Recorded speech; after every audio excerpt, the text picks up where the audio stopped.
Isang mapagpalang umaga po sa buhay ng bawat isa po sa atin. Purihin po ang Panginoon, purihin ng Diyos ang Ama ng atin pong Panginoong Jesucristo na siyang nagpala sa atin ng lahat ng mga pagpapalang espiritual nung tayo po ay nakipag-isa sa atin pong Panginoong Hesus. At salamat sa Panginoon sa umaga pong ito. Tayo po ay nabihisa na ng bagong pagkatao ng atin pong Diyos na pinaglilingkuran. At yung bagong pagkatao po na yon, ang sabi ng Colossus chapter 3 verse 10, yun po ay binabago ng Diyos araw-araw para tayo po ay maging kagaya ng kanya pong anak na si Kristo Jesus. Kaya po merong ganitong pag-aaral ng salita ng Panginoon. Salamat sa Panginoon. Ang pag-aaral ng salita ng Diyos ngayong umaga ay magmumula po dito sa Door of Faith Church, Calaca, Batangas, District 9, sa pangunguna po ng Pastor Luis Bailon.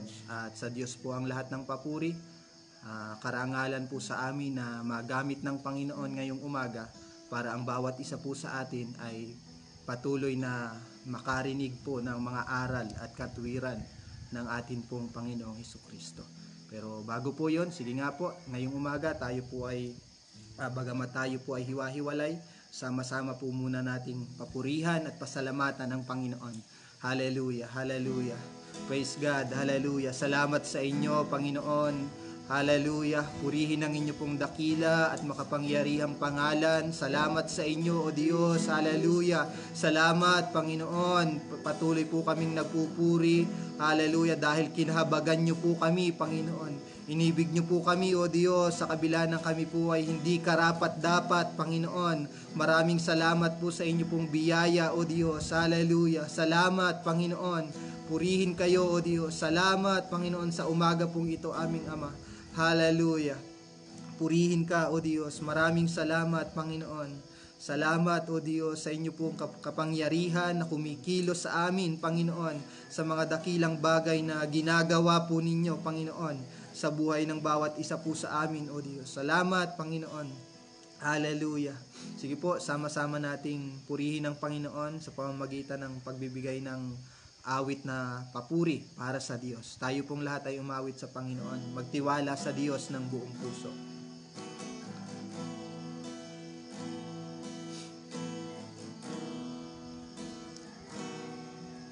Magtiwala sa Diyos ng buong puso,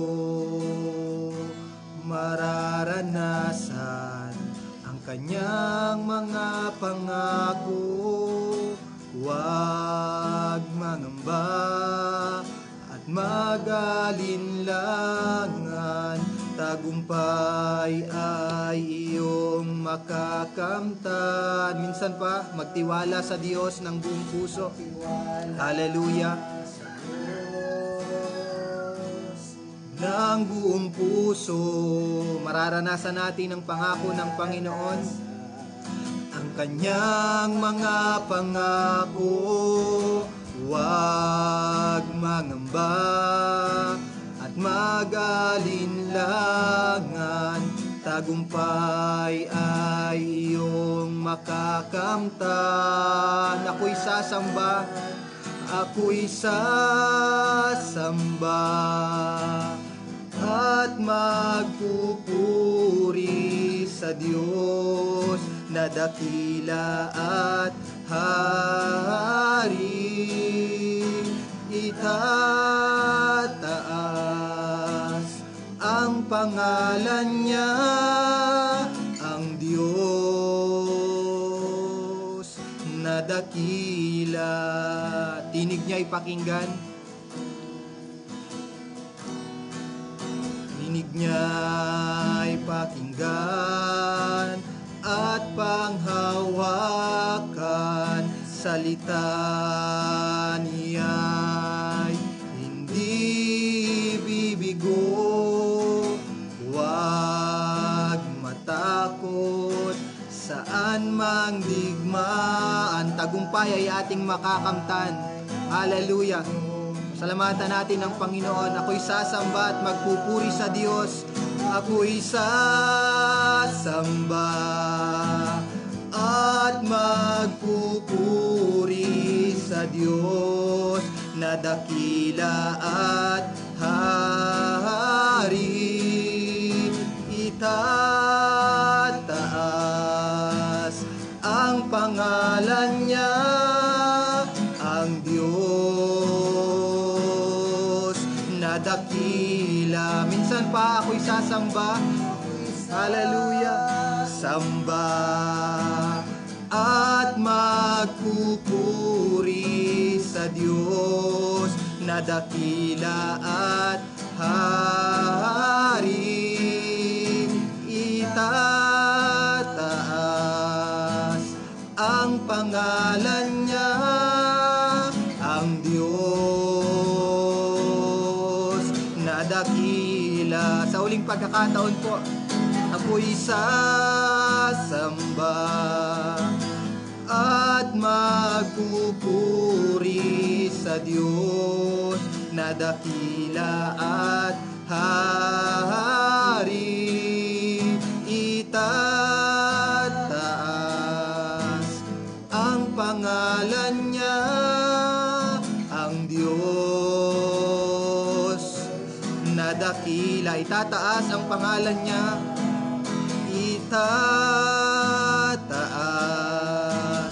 ang pangalan niya, ang Diyos na dakila, ang Diyos na dakila, ang Diyos na dakila. Hallelujah. Tayo po ay manalangin. Hallelujah. Aming Ama, aming Diyos na dakila, Diyos na makapangyarihan sa lahat, maraming salamat po sa umaga pong ito na ipinagkaloob niyo po sa amin, Panginoon. Salamat dahil meron po kaming pagkakataon na bagamat kami po ay hiwa-hiwalay, alam po namin ang inyo pong banal na spirito ay kumikilos saan mang dako, Panginoon. Dahil kung nasaan ang pagpapahayag ng inyo pong mga salita, O Diyos, naroroon po ang inyo pong paghahari, Panginoon, sa buhay ng bawat isa po sa amin, aming Ama. Maraming salamat po. Pagpalain niyo po kami ng inyo pong mga salita ngayong umaga. Hayaan po ninyo na patuloy kaming mapuno ng kaalaman at kaunawaan patungkol sa mga bagay na pinagpala niyo po sa amin, O Diyos, nung kami po ay nakipag-isa sa inyo, aming Ama. Salamat po. Patawarin niyo po kami minsan pa at hayaan po ninyo na maging malinis po kami, Panginoon, sa inyo pong harapan sa umaga pong ito. Patuloy po kaming nagpapalinis ng banal na dugo ng Panginoong Hesus, maging karapat-dapat at kalugod-lugod ang amin pong paglapit sa inyo, Panginoon. Tago niyo po ako sa inyo pong likuran at kayo lamang po ang makita at maluwalhati sa akin pong buhay, Panginoon. Sa inyo po ang lahat ng papuri, sa inyo po ang lahat ng parangal, pagsamba at pagdakila sa pangalan ng Panginoong Hesus. Amen. Amen. Purihin po ang Diyos. Ang atin pong pag-uusapan sa umaga pong ito, ay makikita po natin sa aklat po ng Ikalawang Korinto, Kabanata 13, talatang 5. Naanyayahan ko po na ang bawat isa po sa atin ay makipagbukas sa aklat po ng 2 Corinthians chapter 13 verse 5. Sabi po ng salita ng Panginoon, siyasatin ninyo ang inyong sarili kung kayo'y nangasa pananampalataya. Subukin ninyo ang inyong sarili. Hindi ba ganinyo nalalaman na sa ganang inyong sarili na si Hesukristo ay nasa inyo? Maliban na nga kung kayo'y itinakwil na. Purihin po ang pagkabasa ng salita po ng Panginoon. Ang atin pong pag-uusapan ay yung katiyakan o katunayan na tayo po ngayong umaga na naririto ay nagtataglay ng pananampalataya sa Panginoon. At marami pong pagpapalang material na dumating po sa atin, lalo na po nitong nakaraang buwan. Pinagpala tayo ng Diyos ng maraming bagay. Pero kung meron mang pinakamahalagang regalo ng Diyos na ibinigay po sa atin na tinanggap natin ay walang iba kundi yung ating pong pananampalataya sa Panginoon. Naalala ko po yung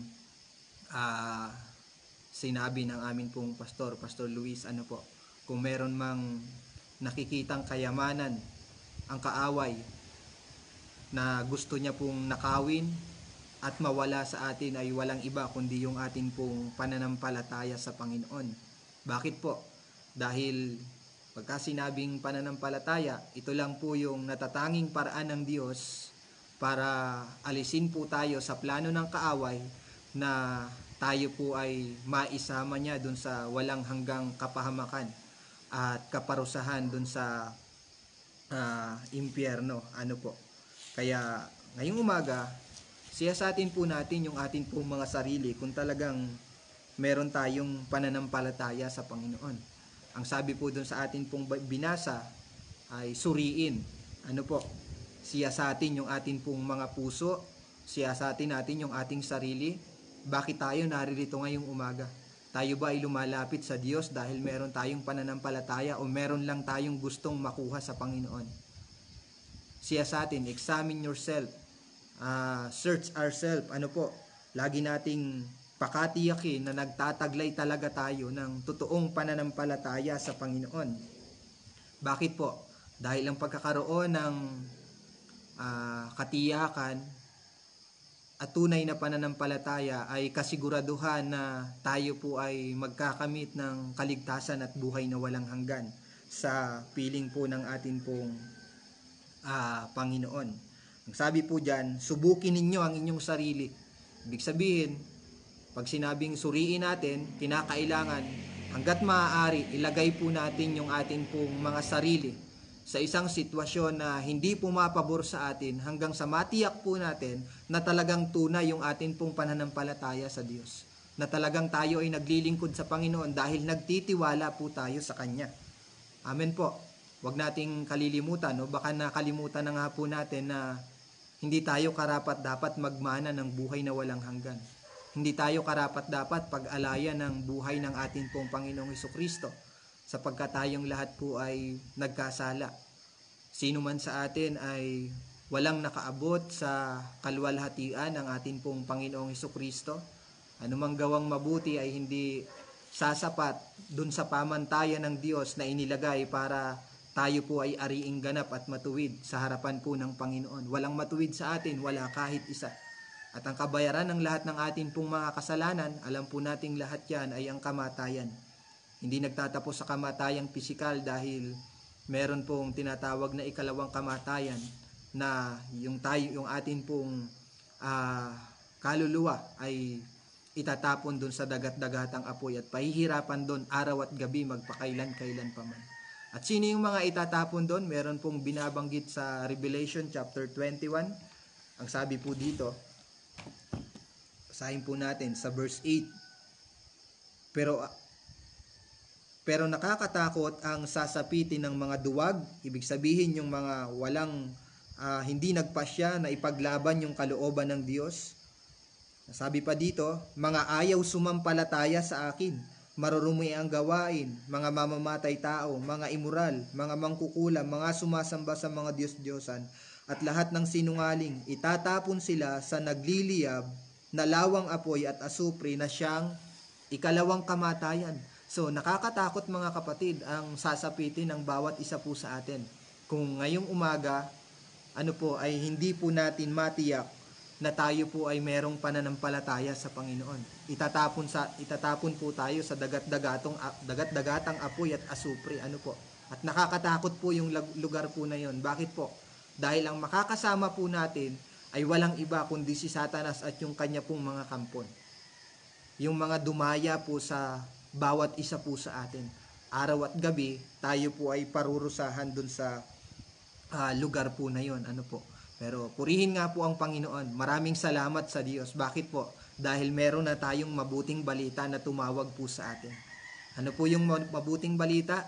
Merong gagawing pagliligtas ang Diyos sa pamamagitan ng pananampalataya sa Kanya pong anak na si Kristo Jesus. Yun po yung mabuting balita. At ang sabi po ng Romans chapter 10 verse 13, ang lahat ng tatawag sa pangalan ng atin pong Panginoong Hesukristo ay magtatamasa ng kaligtasan, sapagkat sa Kanya lang po natin matatagpuan, walang ibinigay na pangalan sa silong ng langit, sa sukat na ikaliligtas po ng bawat isa po sa atin, walang iba kundi ang pangalan ng atin pong Panginoong Hesukristo. Yun nga lang, katulad po nung binanggit po natin, yung binasa po natin, palagi nating suriin yung ating sarili.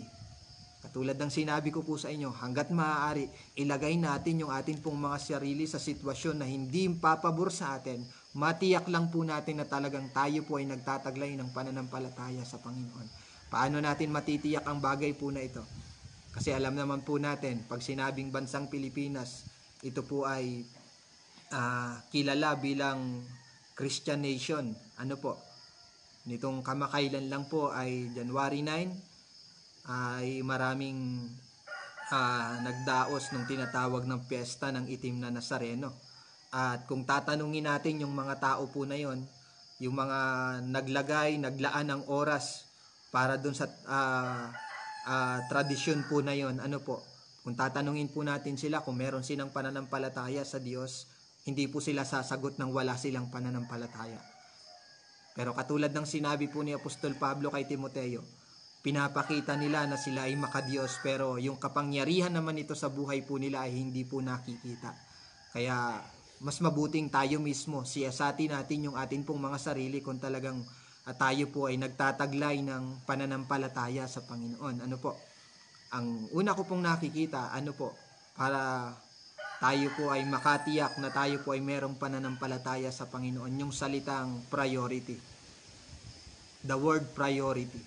Isang bagay na makakatulong sa ating lahat, hindi lang po sa akin, hindi lang po sa inyo, kundi sa atin pong lahat na nakikinig po ngayong umaga. Isang bagay na makakatulong sa ating lahat para masuri natin yung atin pong sarili kung talagang tayo po ay nagtataglay ng totoo, tunay na pananampalataya sa Panginoon, yung priority po natin sa mundo pong ito. Ang tanong, ano yung bagay na mas binibigyan natin ng mataas na pagpapahalaga sa buhay po na ito, sa araw-araw na ibinigay ng Diyos sa bawat isa po sa atin? Ano yung bagay na pinag-uubusan natin ng oras at panahon, ng lakas po natin, ng halaga po natin? Ngayon, kung babagsak po tayo dun sa prioridad natin, sang-ayon sa pamantayan ng Diyos, katunayan po yan na wala po tayong pananampalataya. Kung ang binibigyan natin ng mataas na pagpapahalaga at atensyon ay ang bagay ng mundong ito, wala po tayong pananampalataya sa Panginoon. Pero kung ang pinapahalagahan po natin, mga kapatid, kung ang pinapahalagahan po natin sa buhay po na ito ay yung mga bagay na espiritual, yon, mapapatunayan natin na tayo po ay taglay-taglay po natin yung tunay na pananampalataya sa Panginoon. Pag yung mga bagay ng mundong ito yung atin pong pinapahalagan, tayo po ay nakalaan o naghihintay sa atin yung tiyak na kapahamakan. Pero purihin ang Panginoon kapag yung mga bagay na espiritual yung atin pong binibigyan ng mataas na pagpapahalaga. Isa po ang tiyak, mga kapatid, tayo po ay magmamana ng kaligtasan at buhay na walang hanggan na inihanda ng Diyos para sa bawat isa po sa atin. Purihin po ang Panginoon. Hindi kalooban ng Diyos na tayo po ay mabalisa sa maraming bagay, tapos mauuwi po tayo sa hindi pagpapahalaga dun sa mga bagay na espiritual na ibinigay po sa atin ng Panginoon. Ulitin ko po yung bagay po na yun. Hindi kalooban ng Diyos na tayo po ay mabalisa, mag-alala tayo dun sa maraming bagay sa mundo pong ito, na mauuwi tayo na hindi na natin napapahalagahan ang mga bagay na mahalaga sa paningin po ng Panginoon. Kagabi habang ako po ay nag-aaral, ang lagi ko pong natatandaan kapag sinabing pagpapalang espiritual, yung nakasulat po sa Ephesians chapter 1 verse 3 hanggang sa sumusunod, mga pagpapalang espiritual nung tayo po ay nakipag-isa sa ating Panginoong Hesukristo. At yung bagay po na yon, kinakailangan pahalagahan po natin. Hindi kailangan makumpermiso dun sa mga bagay ng mundong ito, yung mga bagay na espiritual na tinanggap po natin mula sa pakikipag-isa po natin sa atin pong Panginoong Hesukristo. Kaya meron pong salita ng Diyos Ang layunin ng salita ng Panginoon, kung bakit ibinigay ito sa atin para tayo po ay makapasok, turuan tayo na makapasok sa presensya po ng Diyos, at yung Diyos na nilalapitan po natin, siya naman ang magbibigay ng kapanatagan at kapayapaan sa lahat ng bagay na iniisip po ng tao. Ang sabi po basahin po natin yung 1 Corinthians chapter 6. Ito po ay pagpapahala nung tayo po ay nakipag-isa sa Panginoon. Unang Korinto chapter 6 verse 10. Pagkatapos sabihin yung mga tao, yung mga klase ng tao na hindi magmamana ng kaharian ng Diyos, ay ipinapakita naman kung paano tayo pinagpala sa pamamagitan ng pakikipag-isa natin sa Panginoon. Umpisahan natin sa verse 9. Hindi nyo ba alam na hindi magmamana ng kaharian ng Diyos ang masasama? Huwag kayong palilin lang, sapagkat kailanman ay hindi magmamana ng kaharian ng Diyos ang mga immoral, sumasamba sa Diyos-Diyosan, mangangalunya, nakikipagrelasyon sa kapwa lalaki o babae, magnanakaw, sakim, lasenggo, mapanlait, at mandarambong. Ito po, verse 11. At ganyan nga ang ilan sa inyo noon. Pero, ang sabi po dito, ngunit nilinis na kayo sa inyong mga kasalanan. Unang pagpapala na tinanggap po natin nung tayo po ay nakipag-isa sa Panginoon. We are washed by the blood of Jesus. Hinugasan na tayo sa atin pong mga kasalanan sa pamamagitan ng paghuhugas ng dugo ng ating pong Panginoong Hesukristo. Amen po. Tayo po ay malinis na sa harapan ng Diyos. Merong mga tao na kapag humingi ka ng tawad, patatawarin ka pero hindi makakalimutan yung iyo pong pagkakamali na nagawa po sa Kanya. Pero kapag sa Diyos po tayo humingi ng tawad, kapatawaran sa atin pong mga nagawang kasalanan, nagiging bago po tayo sa harapan ng Panginoon. Lahat po ng mga pagkakamali, lahat ng mga kasalanan, ay wala na po yon. Kinakalimutan na ng Diyos. Hinugasan tayo ng dugo ng atin pong Panginoong Hesus. At ang sabi po sa sumunod na salita, at ibinukod na kayo ng Diyos para maging Kanya. Amen po. Tayo po ay hindi na pag-aari ng mundong ito. Dati tayo po ay nasa ilalim ng pamamahala ng kapangyarihan ng prinsipe ng mundo pong ito. Walang iba kundi sa kapangyarihan ng kaaway ni Satanas. Pero purihin ng Panginoon nang tayo po ay nakipag-isa sa atin pong Panginoong Hesukristo, pagmamay-ari na po tayo ng Diyos. Nasa ilalim na tayo ng kapangyarihan at pamamahala ng atin pong Panginoong Hesukristo. Amen po. Ang sabi dun sa malalim na salin, tayo po ay mga tinatawag na banal sa harapan ng Diyos.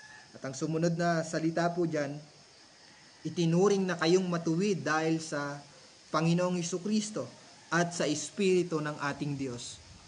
Kung dati tayo po ay walang relasyon sa Diyos, hiwalay tayo sa Panginoon dahil tayo ay makasalanan, nararapat tayo sa parusa ng Diyos, pero nung tayo ay nakipag-isa sa Panginoon, inaari na po tayong matuwid sa harapan po ng Panginoon. At isa pa sa mga nakita ko po dyan sa 1 Corinthians chapter 6, yung sa verse 17, ang sabi po ng salita ng Panginoon.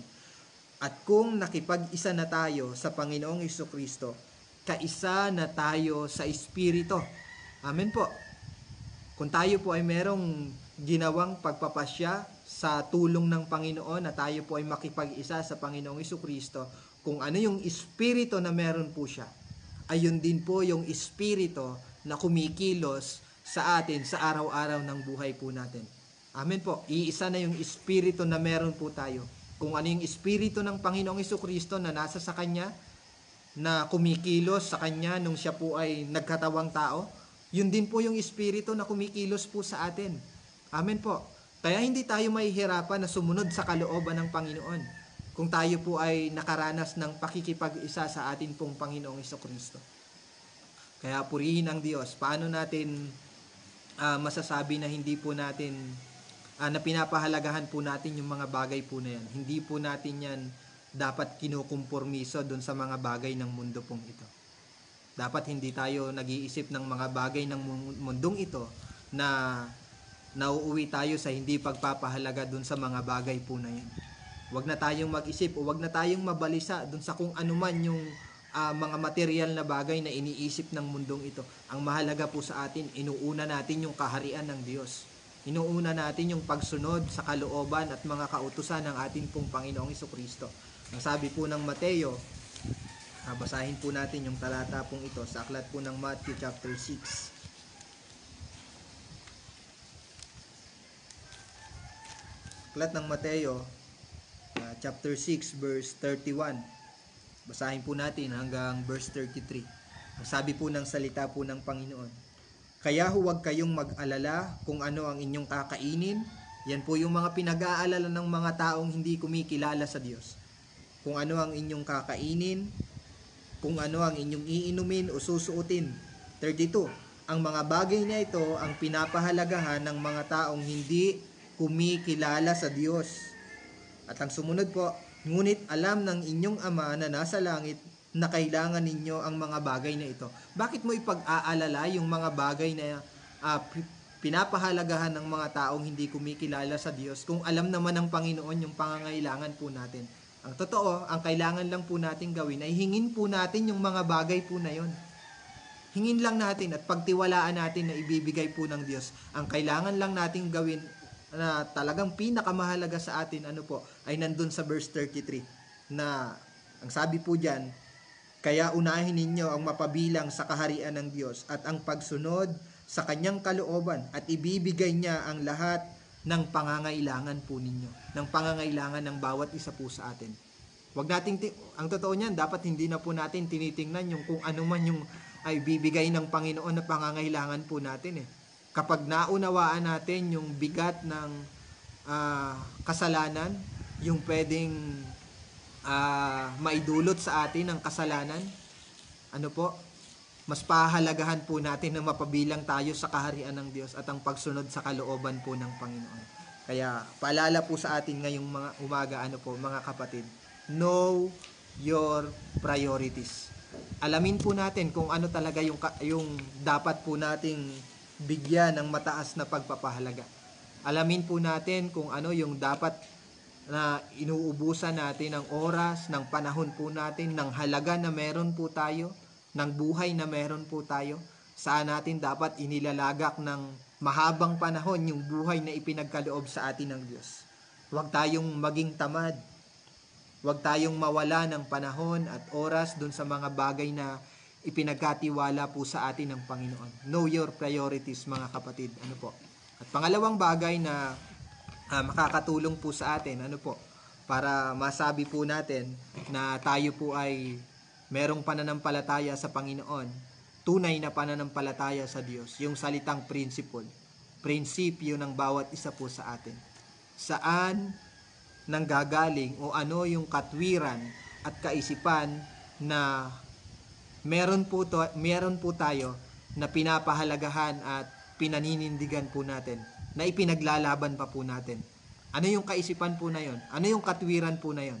Yun po ba ay katwiran na katulad ng katwiran ng mundong ito o yung katwiran na nagmumula sa Panginoon? Katwiran at kaisipan na katulad ng sa atin pong Panginoong Hesukristo. Lagi po nating pakatandaan yung bagay po na yan. Alam niyo po, sa panahon po natin ngayon, nagiging maingay na ang sanlibutan sa kanila pong katwiran at kaisipan na gustong mapangyari. Isinisigaw nila kung ano yung nararamdaman ng kanila pong damdamin. Dapat mas maging maingay po tayo sa pamamaraan na isinisigaw natin ay ang katwiran at kaisipan na katulad ng sa atin pong Panginoong Hesukristo. Alam nyo, ang nakakalungkot lang, nagiging maingay nga po tayong mananampalataya. Pero katulad naman ang ingay ng sanlibutan. Hindi po dapat ganon, mga kapatid. Dapat nagiging maingay tayo, social media, maging maingay man tayo, dapat salita ng Panginoon yung atin pong ipinapahayag, yung salita ng Diyos, yung katwiran ng Panginoong Hesukristo, ang atin pong ipinagmamalaki at hindi ang katwiran ng mundo pong ito. Sabi ng Romans chapter 12 verse 2, alam po nating lahat yung talata po na ito, Roma kapitulo 12 talatang 2. Sabi po ng salita ng Diyos, Huwag ninyong tularan ang mga pag-uugali ng mga tao sa mundong ito. Hayaan ninyo baguhin kayo ng Diyos sa pamamagitan ng pagbabago ng inyong mga isip para malaman ninyo ang kalooban ng Diyos kung ano ang mabuti, ganap at kalugod-lugod sa kanyang paningin. So, hindi tayo mahihirapan na alamin yung kalooban ng Diyos kapag katwiran at kaisipan ng Panginoong Hesukristo yung atin pong taglay-taglay ngayong umaga. Saan natin matatagpuan yung katwiran at kaisipan ng Panginoong Hesukristo? Walang iba kundi dun sa mga aral na iniwan niya sa mga alagad na pinag-aaralan po natin ngayon. Doon sa mga aral na iniwan ng Panginoong Hesukristo sa kanya pong mga alagad na tinanggap din naman po ng bawat isa po sa atin. Kaya anong dapat po natin gawin? Dapat talagahan po natin yung salita ng Panginoon. Dapat ito yung lagi nating pinagbubulay-bulayan. Ang sabi ng salita ng Diyos, araw at gabi, magpakailan-kailan pa man. Pagising natin sa umaga, mahirap gumising sa umaga dahil masarap matulog, pero magpapasya tayo na gumising ng maaga para lang mapahalagahan natin yung salita ng Panginoon. Ang sabi po ng Psalms chapter 1,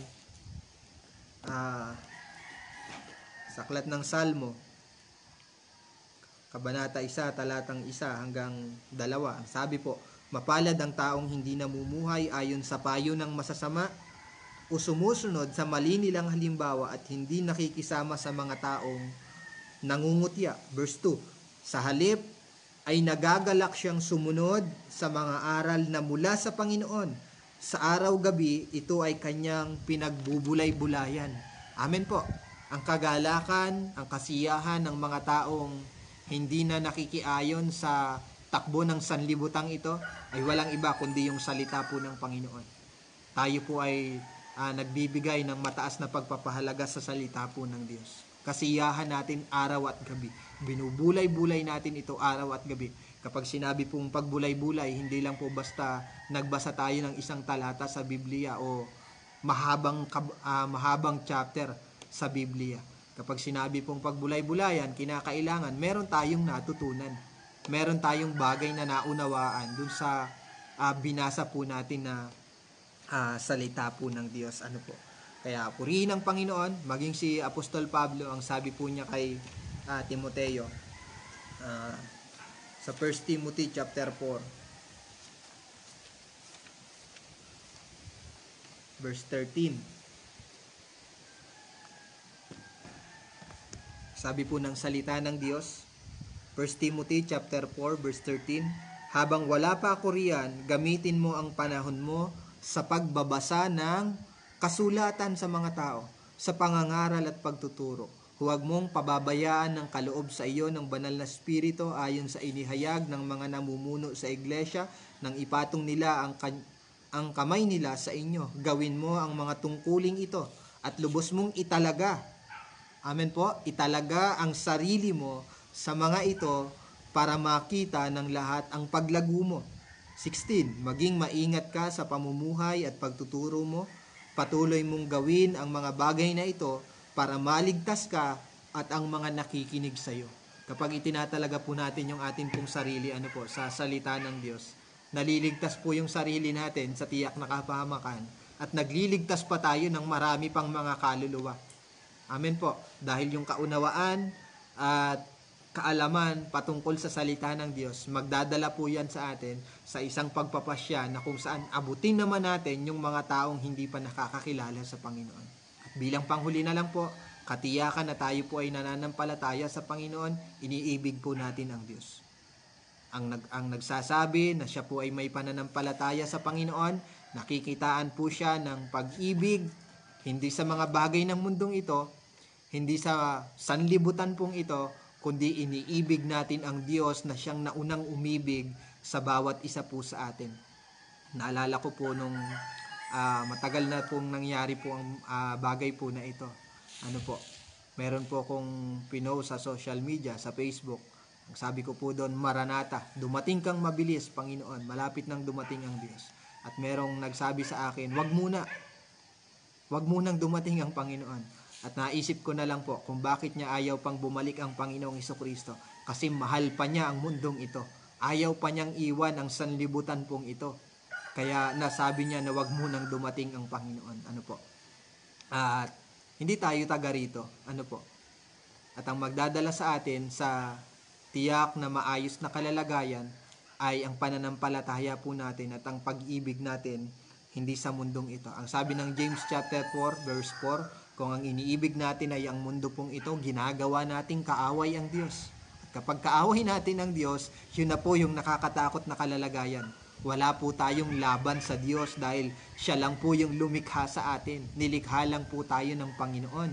Amen po. Nilikha lang tayo ng Diyos. Kaya kung kaaway natin ang Diyos, wala po tayong laban po sa Kanya. Kaya ang sabi ng salita ng Panginoon, huwag nating matutunan na ibigin ang mundong ito o ang mga bagay ng mundong ito. 1 John chapter 2 verse 15 hanggang verse 16. Bakit po? Dahil ang mga pagnanasa ng laman, yung pagmamayabang, yung pagnanasa na nakikita ng mata, hindi po yan galing sa Diyos, kundi galing po yan sa mundo. Ngayon, anong kailangan po natin gawin? Ulit, Mateo chapter 22 verse 37, yung unang utos na kinakailangan po nating dapat na pagpasyahan, ano po? Ibigin natin ang Diyos ng buong puso, buong kaluluwa, at buong pag-iisip, buong lakas po natin. Ano po? Alam ko mahalaga, ibigin natin yung mga mahal po natin sa buhay, pero mapapatunayan natin na mahal talaga natin yung pamilya po natin kapag mas inuuna nating ibigin at pahalagahan ng Panginoon. Amen po. Purihin ang salita po ng Panginoon na atin pong napag-usapan sa umaga pong ito. At nawa, pagpalain pa tayo ng Panginoon ng maraming kaalaman at karunungan para patuloy nating mapatunayan na tayo ang mga totoong nagtataglay ng pananampalataya at pagtitiwala po sa Panginoon. Salamat po sa Diyos. Siyasatin natin palagi yung atin pong sarili. Bakit tayo nagpapatuloy? Nagpapatuloy ba tayo dahil nagpapatuloy yung mga kasama po natin? Nagpapatuloy ba tayo dahil meron lang tayong kailangan sa Diyos? Hindi po. Kinakailangan laging meron tayong kaisipan na kaya po tayo nagpapatuloy ay dahil nagtataglay tayo ng totoong pananampalataya sa Diyos na tumawag at pumili sa buhay ng bawat isa po sa atin. Purihin ang Panginoon. Tayo po ay manalangin sa umaga pong ito. Hallelujah. Aming Ama, aming Diyos na makapangyarihan sa lahat, sa Diyos na patuloy na kumikilos at gumagawa sa amin ng mga dakilang bagay. Kami po ay patuloy na nagpapasalamat sa inyo, Panginoon, sapagkat pinagkalooban niyo po kami, O Diyos, ng isang kayamanan na masasabi po namin na maipagmamalaki po namin, Panginoon. At hindi yun material na bagay, hindi po material blessing yung bagay po na yon, kundi yung pananampalataya na ipinagkaloob po ninyo sa buhay ng bawat isa po sa amin, Panginoon. Ang totoo niyan, karapat dapat kaming mapahamak sapagkat kami po ay nagkasala, O Diyos.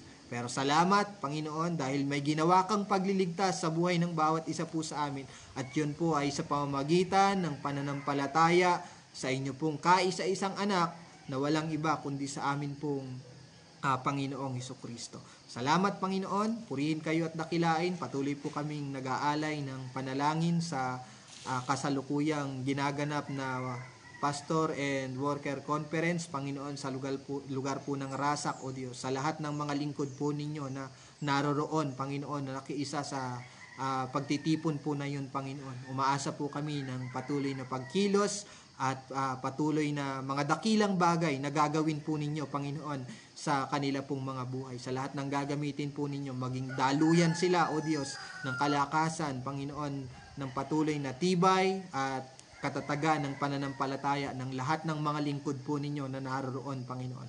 Maraming salamat po sa buhay ng bawat isa po sa amin. Salamat, Panginoon. Pinagpapala din po namin ang amin pong tagapanguna sa kabuuan ng Door of Faith Church, Panginoon. Hallelujah, sa Masaredo family, Panginoon. Hindi madali yung kanila pong tungkulin, hindi madali, Panginoon, yung ministeryo na ipinagkatiwala po ninyo, Panginoon, sa kanila pong mga buhay.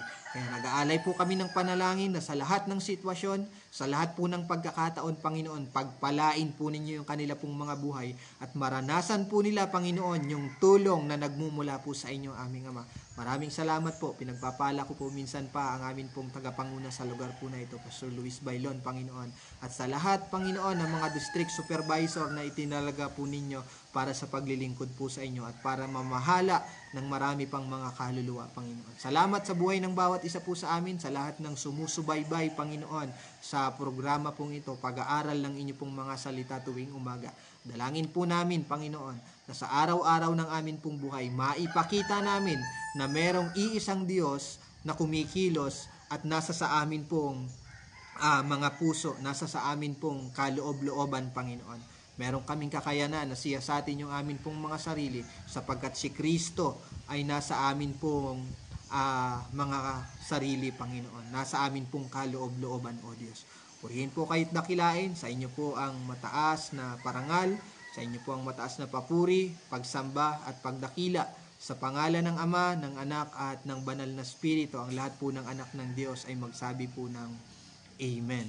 Amen po. Purihin ng Panginoon. Sa Diyos po ang lahat ng papuri at isang mapagpala at maligong bagong taon sa bawat isa sa atin. Purihin po ang Panginoon.